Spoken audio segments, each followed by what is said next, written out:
네, 정용실의 뉴스 브런치 듣고 계신 지금 시각 11시 31분입니다. 저희가 금요일마다 다양한 분야에서 활약하는 여성들을 만나고 있습니다. 금요 초대석. 오늘은 사물이 너무 멀리 있거나 작으면 잘 보이지 않죠. 사람도 잘 보이는 사람이 있고 잘 안 보이는 사람이 있고 눈에 띄는 곳에서 꼭 필요한 일을 하면 눈여겨보게 되는데 힘든 상황에 놓여 있거나 목소리가 작으면 안 듣게 되는 것 같습니다. 이들을 직접 만나고 그 이야기를 우리 사회에 전하는 일 참 귀한 작업인데요. 이런 작업을 꾸준히 하면서 많이 쓰고 많이 읽는 작가로 이 바닥에서 아주 유명하신 분이죠. 은유 작가 오늘 초대석에서 만나보겠습니다. 어서 오십시오. 안녕하세요. 반갑습니다. 네. 아마 알고 계시는 청취자 참 많으실 것 같아요. 책을 많이 내셨고 저도 초기에 내신 책 읽었었고 네. 네. 여러 매체에서 지금 뭐 독자들을 많이 만나고 계시죠. 네. 제가 보니까 오디오 뭐 팟캐스트 같은 네, 것도 하고 클립. 계시고 네. 필명이 지금 은유신데 네. 언제부터 이 글쓰기와 인터뷰로 이렇게 이름을 짓기로 하셨는지 너무 한꺼번에 많은 질문을 하나요? 일단 이름부터. 네. 은유라는 필명은 네. 사실 제가 읽는 사람일 때 독서 세미나 하면서 지은 이름이에요. 그래서 읽다가 이제 쓰는 사람이 돼서 자연스럽게 그 은유라는 이름을 가져가게 되었고요. 네. 제가 뭐 인터뷰 처음 하게 된 거는 이제 프리랜서로 자유기고가라는 이름으로 예. 네, 글 쓴 게 한 2005년도? 꽤 오래되셨어요. 네, 그때 좀 일을 하다가 은유라는 이름으로 첫 책을 내게 된 건 10년 전이에요. 2012년 11월. 네, 그래서 올해까지 한 10권의 책을 꾸준히 네, 정말 이게 썼습니다. 계속 이렇게 쓰는 게 참 어려운 일이거든요. 네. 네. 그 지금까지 내신 책들을 쭉 보면은 대부분이 좀 사회적인 어떤 주제들, 네. 우리가 관심을 좀 가져야 될 부분들, 이런 부분에 대한 글 또 인터뷰, 어떻게 본다면 이게 한 권 한 권이 참 치열한 작업일 수도 있겠다. 네. 그런 생각이 들고 취재 과정도 그렇게 쉽지는 않으셨을 것 같아요. 어떻게 다 그쵸. 만났을까. 네. 네, 그런 생각도 들고. 예, 제가 르포 작업을 좀 했는데 이제 뭐 간첩 조작 사건 피해자 분들 만나는 작업, 그리고 청소년 노동자, 네. 그러니까 현장 실습생의 죽음을 다룬 르포 네. 작업을 했었고, 또 이제 미등록 이주 아동 네. 이야기를 담은 책을 냈었는데요. 그래서 모아놓고 나니 예, 한 권 한 권 좀 묵직한 주제라 쉽지가 않았을 것 같다 이런 말씀들을 많이 해주시는데, 그냥 저는 하면서 이야기를 이제 뉴스로 이렇게 간단하게 볼 때와는 다르게 그 삶에 이제 깊이 들어가게 되잖아요. 인터뷰를 그렇죠. 하면.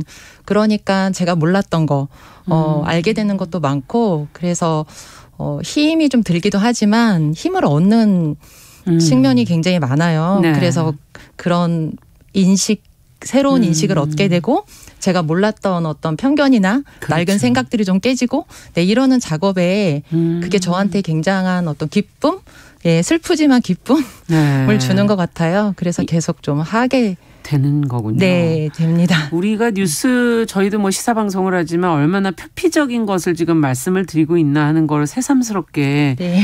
그 안에 더 들어가서 들여다보면 그쵸. 네. 다른 게 보인다라는 네. 말씀이시고 네. 그 안에서 우리가 가진 어떤 편견들도 깨지게 되는. 그렇죠. 네. 그래서 우리가 뭐 흔히 이제 유명한 사람들이나 알려진 사람들의 이야기는 많이 알려져 있잖아요. 맞아요.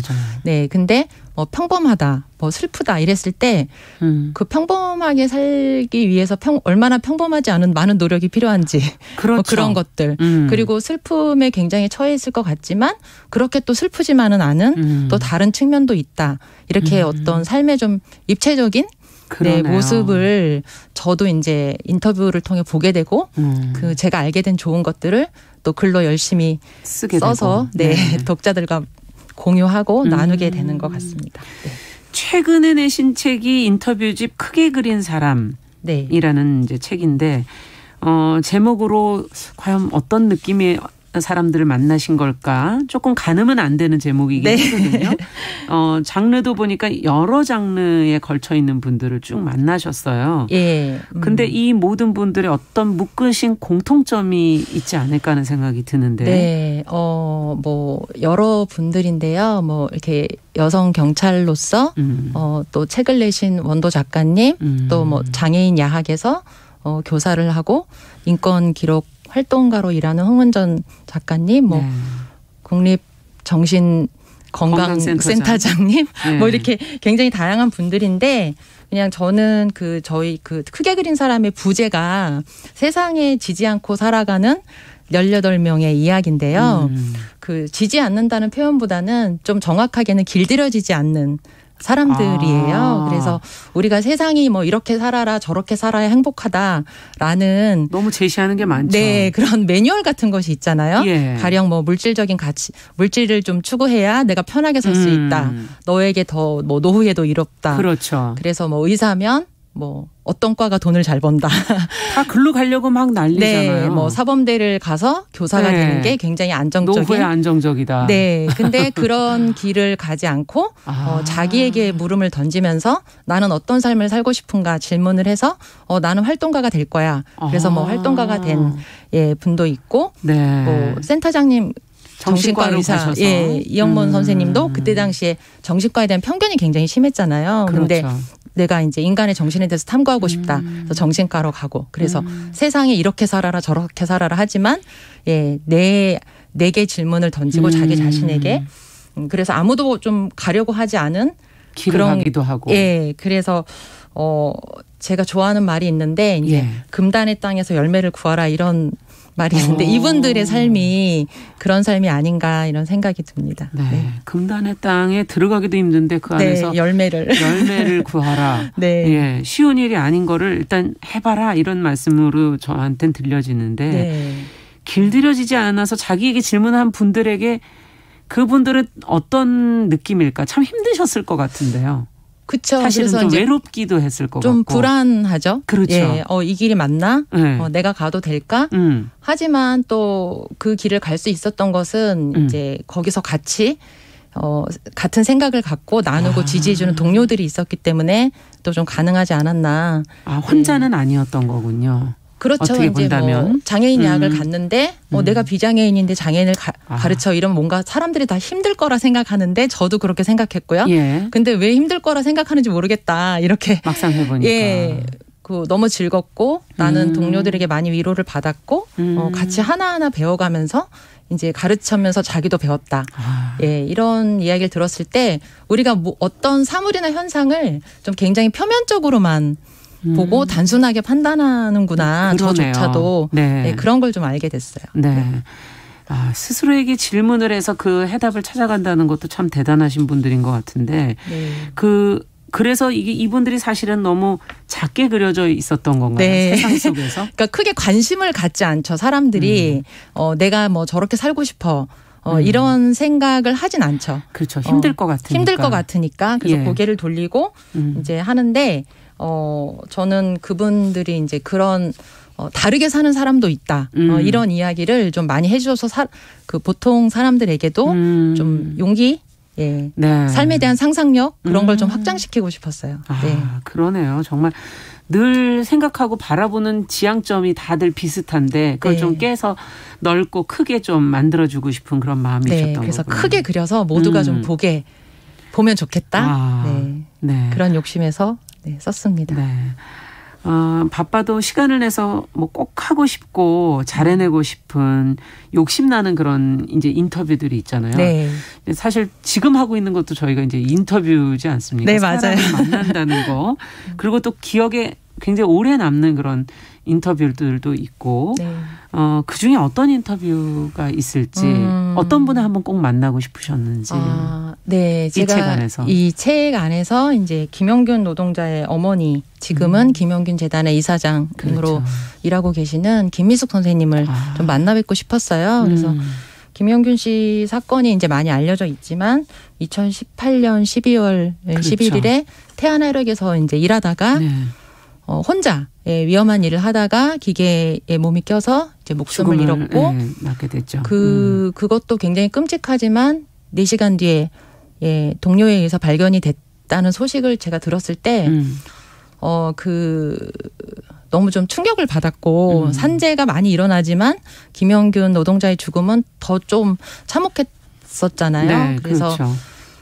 그런 어떤 정말 보이지 않는 곳에 야만적인 노동 현실, 비정규직 노동자들이 처한 그런 상황, 그게 너무 전면적으로 좀 드러난 사건인 것 같았어요. 그래서 그 사건을 조금 더 알려줘야 이런 일이 안 생기니까. 맞아요. 그래서 어머니 김희숙 선생님도 이제 내 아들은 그렇게 세상을 떴지만 다른 용균이들이 있으면 안 된다. 그래서 이제 투사가 되셔가지고 목소리를 많이 내시고 하셨잖아요. 그래서 그 목격자이신 거죠. 너무 귀한 우리 사회에서. 그 본 것과 들은 것은 굉장한 차이가 있잖아요. 맞아요. 그래서 아들의 죽음을 통해서 우리 사회의 어떤 되게 끔찍한 환부를 이제 보신 분인데 그래서 그분의 만나서 좀 이야기를 듣고 싶었어요. 그래서 자식을 잃은 모든 어머니가 이제 투사가 되진 않는데 김미숙 선생님은 어떻게 그렇게 되셨을까? 네, 전태일 어머니 이소선 그렇죠. 선생님처럼 그렇게 되신 분이 좀 귀하다. 그리고 너무 이야기를 좀 들어보고 싶다. 그래서 인터뷰를 하게 됐습니다. 가장 묻고 싶은 질문은 김미숙 선생님한테 어떤 대답을 또 해주셨을까? 저는 그냥 그러니까 우리가 흔히 자식을 잃었다. 그러면 그 사람 앞에서 자식 이야기를 그 용균이 노동자 김영균 노동자 이야기를 하는 게 괜히 또 상처를 건드리는 것일 수도 있다 이렇게 생각하잖아요. 그래서 저도 좀 조심스러웠는데 어머니가 이제 눈물도 흘리셨지만 너무 표정이 밝으시고 눈이 반짝거리시는 거예요. 그래서 어머니 되게 그 기분 좀 용균이 이야기하실 때 표정이 밝으시다 이랬더니 내가 용균이 이야기할 때가 제일 행복하다. 이렇게 말을 하시는 거예요. 네. 그래서 아들 이야기를 할 때 자기가 이제 당신이 엄마가 되는 거죠. 그렇죠. 내가 용균이 엄마로서의 엄마일 때가 가장 행복하다. 이 그래서, 얘기시네요. 용균이 이야기를 할 때 내가 가장 행복하다라고 말해서 그것 또한 이제 저한테 편견이 있었구나. 저는 되게 조심스럽게 물어봤는데 아픈 상처를 건드리는 거 아닐까? 그래서 막 질문 하나하나를 조심스럽게 했는데 선생님이 너무 이제 담담하게 어떨 땐 때로는 씩씩하게 또 어떨 때는 추억을 이제 회상할 땐 막 웃으면서 또 울면서 이렇게 하셔가지고 저한테 굉장히 좀 인상 깊은 인터뷰였습니다. 그러네요. 저희가 그 하나하나를 대하는 때 얼마나 섬세해야 할까 하는 생각이 들기도 하네요.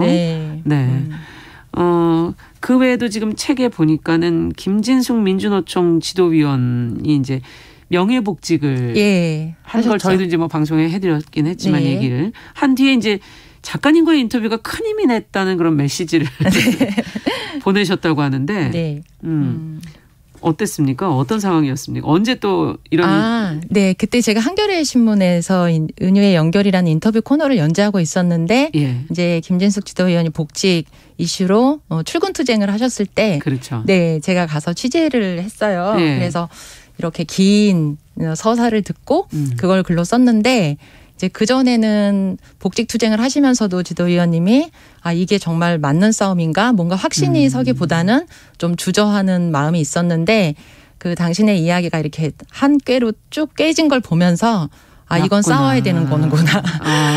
그런 결심을 하게 됐고 의지를 좀 다지게 됐고 덕분에 좀 그리고 투쟁의 전선도 이제 뭔가 좀 여론도 좀 형성이 되고 형성이 되고 그래서 좀 도움을 받았다 고맙다 이렇게 메시지를 보내주셨어요. 그렇군요. 김진숙 지도위원 같은 분도 이렇게 그런 고민을 하시는군요. 그러니까요. 저희가 상상할 수 없는 사람은 그래서 조금 더 들어가서 항상 들여다봐야 되는 부분이 있는 거는 맞는 것 같네요. 정말. 그 외에도 고맙다는 인사나 연락은 꽤 받으시지 않으십니까? 이런 큰 싸움의 경우도 좀 특별했지만 보통은 인터뷰를 하고 나면은 제가 이제 제일 많이 들은 고맙다는 말은 내 생각을 정리할 수 있었다. 그러니까 인터뷰 하신 분들이 그전에는 이렇게 생각을 정리할 기회가 잘 없잖아요. 근데 그냥 하나하나 살아가는 거죠. 그러니까 질문을 받으면서 돌이켜보고 되짚어 보면서 이제 내 생각을 가다듬어서 말을 하니까 나에 대해서 생각해 볼 수 있었다. 정리가 되었다. 뭐 나도 몰랐던 나의 어떤 점을 알게 됐다. 뭐 고마웠다. 이렇게 말할 때 좀 보람을 느낍니다. 네. 네. 인터뷰라는 게 그런 매력이 있는 거죠. 네. 깊은 대화잖아요. 예. 그래서 저는 인터뷰가 좀 재밌는 것 같아요. 예. 여러 가지 고민을 하시면서 나름 나의 방식의 인터뷰가 있지 않으십니까? 그렇죠. 궁금하네요. 저도. 네. 저는 이제 질문 사전에 조사를 좀 많이 하는 편이고 왜냐하면 다 알 수는 없지만 이제 대화를 하다가 내가 모르는 걸 모른다고 물어볼 수 있어야 되는 것 같아요. 그러니까 너무 모르면 사전 지식이 없으면 뭘 모르는지도 모르거든요. 그래서 좀 웬만하면 다 좀 읽어가고 준비를 해서 만난 다음에 질문 던지고 이제 흐름을 좀 따라가는 편이에요. 이야기를 하시면 거기서 또 그건 왜 그랬냐. 그 말씀 중에 좀 더 깊이 들어가고 이유를 좀 들을 수 있겠냐. 뭐 네. 그때 다른 생각은 안 들었냐. 뭐 이제 이런 식으로 주도권을 좀 드리는 편이에요. 그러니까 잘 들으시면서 그 안에서 또 느껴지시는 대로 또 가는 부분도 있다. 조사를 하지만. 궁금한 거를 이제 물어보고 합니다. 참 사람을 이렇게 인터뷰한다는 건 참 쉬운 일은 아닐 것 같아요. 네. 어려워요. 조심스럽죠. 그렇죠. 예. 내가 쓰는 거에서 어떻게 규정이 되어버릴 수 있으니까. 그렇죠. 네. 그래서 인터뷰가 하는 거는 사실 조금 재밌는데 이제 글로 고정이 되니까 그 쓸 때 굉장히 조심스럽고 또 내가 너무 보고 싶은 대로만 보는 건 아닌가. 그럴 수밖에 없는 한계가 있는데 그래도 조금 더 균형 잡힌 시선으로 다시 좀 이렇게 퇴고할 때 보려고 노력을 해요. 네. 네. 인터뷰가 근데 저희도 이제 방송을 하다 보면은 인터뷰 장르가 제일 어려운 장르거든요. 네. 방송에서도. 왜냐하면 사람을 다루는 거고 네. 결국 그 사람이 스스로 이야기하게 해야 하는 거잖아요. 그렇죠. 네. 근데 이야기를 해주지 않는다면 나는 원하는 부분이 그쪽인데 네. 해주지 않는다면 참 고민이 돼요. 더 집요하게 이것을 물고 들어갈 것인가 아니면 어떤 방향으로 이 문제를 풀어갈 건가. 그럴 때는 어떻게 하십니까? 되게 좀 어려운 문제인데 저는 제가 좀 듣고 싶은 이야기가 있지만 안 해주시면은 그냥 지나가는 편이에요.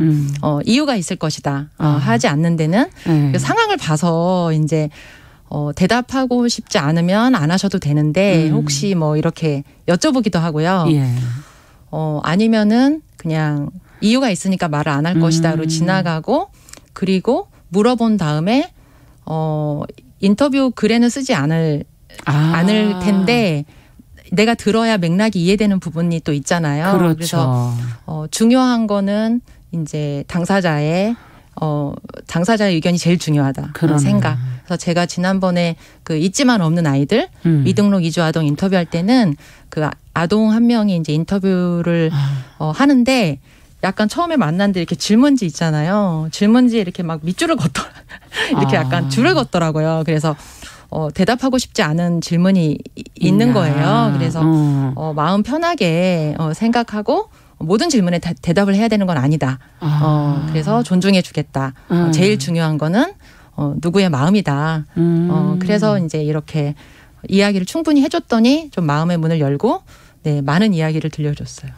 그렇군요. 맞아요. 사람마다 꺼리는 부분들이 있는 거고. 그렇죠. 네, 얘기할 수 없는 부분이 있겠네요. 네, 그래서 어쨌든 이야기가 나오면 편집돼서 좀 이렇게 납작하게 들어가게 되잖아요.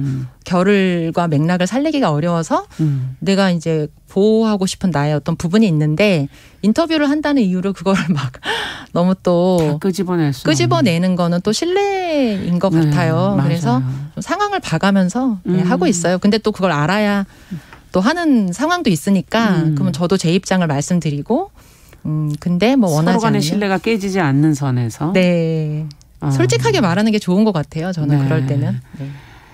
특히 이제 다른 분 인터뷰와는 좀 달리 사회에서 특히 주목받지 않는 분들의 이야기를 꺼낸다는 건 더 조심스러운 부분이 있다는 거를 말씀하시는 것 속에서 좀 느끼게 되네요. 네, 뭐 만회하거나 다시 이야기할 기회 자체가 좀 제한이 되어 있기 때문에 더 그런 것 같아요. 네. 야, 인터뷰라는 게 저희도 하면 할수록 알 수 없는 어려운 분, 어떤 분을 또 만나느냐에 따라서 그렇죠. 네. 더 잘 되기도 하고 안 되기도 하고 최근에 내신 그 인터뷰집과 또 그 이전에도 하셨던 여러 작업들을 포함해서 많은 분들을 만나셨는데 소통하기 위해서 처음에 이제 아까 인터뷰라는 건 깊은 대화라고 얘기를 하셨는데 어떻게 해야 그 깊은 대화에 들어갈 수 있는 겁니까?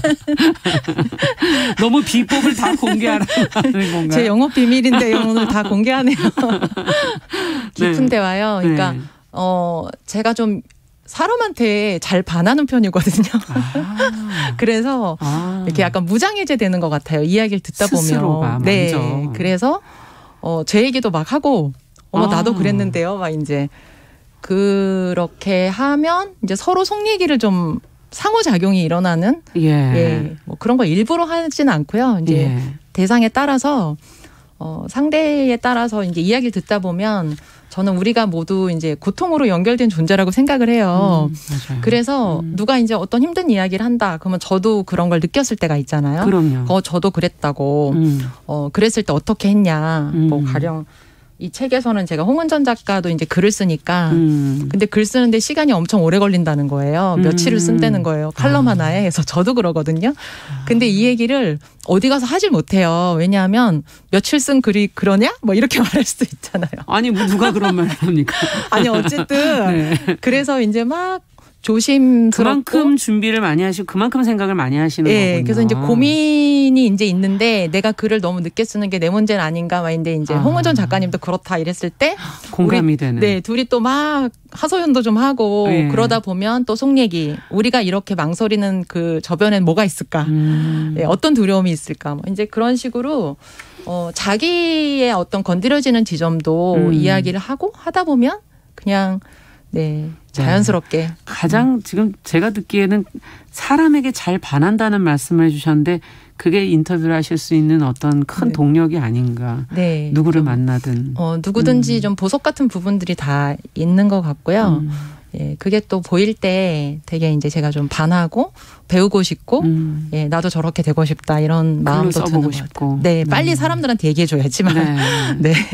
그런 느낌이 아마 다가오는 말들이라는 책 안에서 굉장히 많이 느껴지던데요. 그 책 보셨군요. 고맙습니다. 네. 어떻게 보면은 그 사람들을 연결하는 어떤 공감 이런 것에 대한 그러니까 말이 이제는 다가오는. 그렇죠. 어떤 말이 다가와서 저를 조금 더 이렇게 풍부하게 만들어주는 그런 이야기들을 좀 담으려고 했었어요. 네.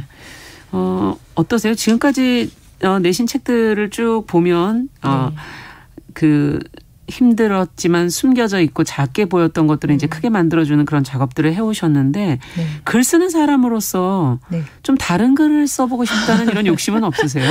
그러니까요. 제가 이 르포를 어쩌다 보니 계속 이렇게 연달아 쓰게 이제 책을 내게 됐고 그러니까 이제 제가 처음에 낸 책이 제 산문집이거든요. 어떻게 보면 제 사적인 자아가 제일 많이 들어간 책인데 다시 또 제 얘기 쓰고 싶은 거예요. 그리고 독자분들도 그런 글을 좀 써달라 이런 말씀도 하시고 그래서 제가 이제 뭐 사실은 혼자 좀 쓰고 있는데 쓰다 보니까 계속 진지해지는 거예요. 그래서 제가 좀 변하기도 했고 10년이 흘렀으니까 그리고 어떤 알게 모르게 뭐 그런 또 책임감도 아니고 뭐 검열을 좀 하게 되는 것 같아요. 그래서 맞아요.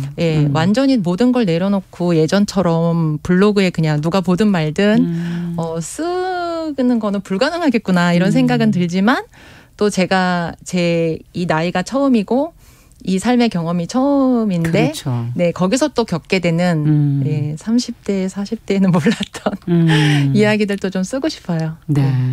기대가 됩니다. 다음 책은 뭐 지금 준비하고 계신 건 있나요? 네. 또 하나 있는데 역시 인터뷰집인데 한국 시를 번역해서 해외로 알리는 작업을 하는 인터뷰 그 번역가들 인터뷰하고 있습니다.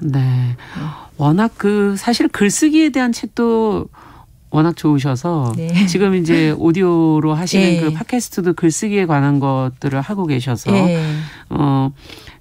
어떻게 보면 이걸 글 쓰는 것을 잘할 수 있는 팁 끝으로 좀 주신다면. 글쓰기요. 네. 그쵸. 제일 중요한 거는 이제 구체적인 건데, 그러니까 감정을 쓰지 말고 행위를 써라. 제가 그 얘기를 많이 해드려요. 그렇군요. 그러니까 우리가 뭐 마음이 무겁거나 어떤 정리하고 싶은 일이 있을 때 글을 쓰잖아요. 그렇죠. 근데 뭐 나는 화가 난다, 뭐 슬프다 이런 식으로 추상화시켜서 문장을 쓰면 계속 공회전을 하게 되거든요. 글이 나아가지 못하고 예. 그랬을 때 그냥 팩트 위주로 내가 어디에 갔고 예. 뭐를 했고 누가 나한테 어떤 말을 했고. 그러니까 한 것, 들은 것, 본 것, 행위 위주로 이렇게 가다 보면 그 마음이 전해지겠네요. 네, 그래서 글 쓰는 사람은 감정을 쓰는 사람이 아니라 경험을 재구성하는 작업을 하는 사람이다. 그래서 그 과정에 느끼는 건 이제 독자의 몫인 거고. 그러네요. 나도 또 내 글의 독자가 돼서 내가 이래서 이때 속상했구나. 첫 번째 독자가 나군요. 네. 뭐 그렇게 하면 됩니다. 금요초대석 벌써 마무리해야 될 시간이 됐습니다. 저희 은유 작가와 함께 우리 사회가 꼭 들어야 될 목소리를 어떻게 글로 써내는지 얘기를 좀 들어봤고요. 다음 책도 저희가 또 기대를 해보도록 하겠습니다. 네. 오늘 짧지만 말씀 감사합니다. 네, 감사합니다. 네. 자, 정용실의 뉴스 브런치도 같이 여기서 인사드리겠습니다. 다음 주에 뵙겠습니다. 안녕히 계십시오.